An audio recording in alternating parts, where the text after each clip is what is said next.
test drive natin itong Brusky 125. Parang siyang Mio Click, no? Parang gano'n, nasa gitna siya ng Mio siya Click 125 para sa akin, ha. Bodenas, nakasulat natin, Bodenas FI na to. Simple lang yung tsura niya. So unang upo natin, tigas. Tigas niya.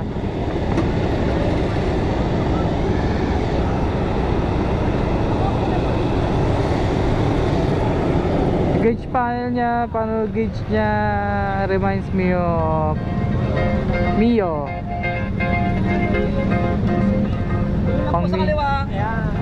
Pang Mio at masyado siyang mababa. Pang Mio. So bago to sa ang Kawasaki, bago lang nito itong Brusky 125. Ayoko siya. Sorry sa mga may gusto nito, di ko siya type. Mas gusto ko pa rin yung Click 125. Mga pare ko mas gusto ko ang Click 125. May pagka mabibrate yung motor na to. Kung kukumpara ko to sa Click, mas mabibrate to. Yung Click kasi di naman mabibrate ito naramdaman ko na may vibrate. Yung vibrate ng mga ganda, vibrate siya.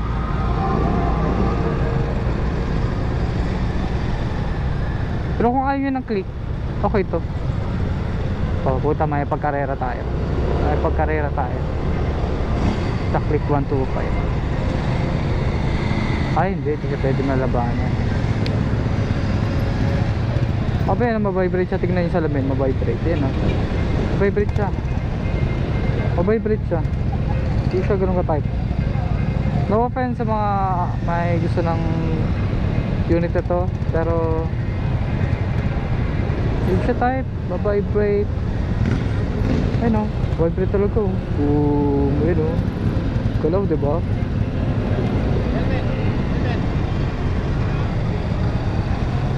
Favorite ko sa Husky 150. Ang vibrate sobrang vibrate niya, pare. Alam mo, Dominar.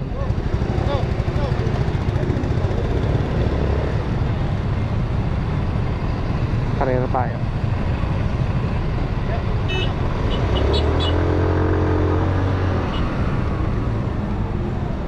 Oops, may traffic ko. Yun naman. Vibrate siya, pare. Parang ordinaryong 125 lang siya. Walang masyadong akong nakikitang special. Wala akong nafe-feel na special. Hindi ko siya mare-recommend kahit branded siya.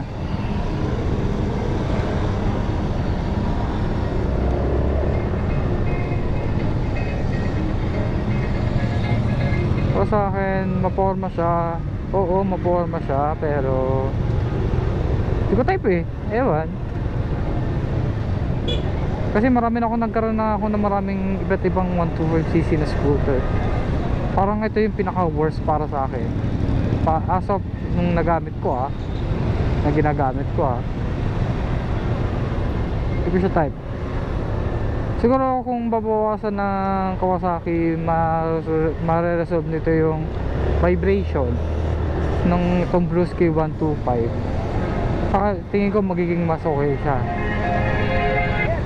Pero since mabibrate siya, pag sa biyahe kasi mapapagod ka nito kasi mabibrate. Mapapagod ka, nakakapagod ng vibration sa malayo ang biyahe.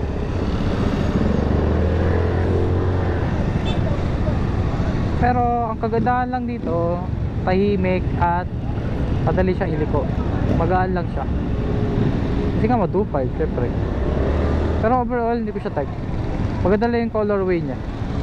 Alibad dun wala na. So medyo na-disappoint ako sa unit na to. So tatapusin ko na yung content. So this is Nick Ride. Ride safe, ciao.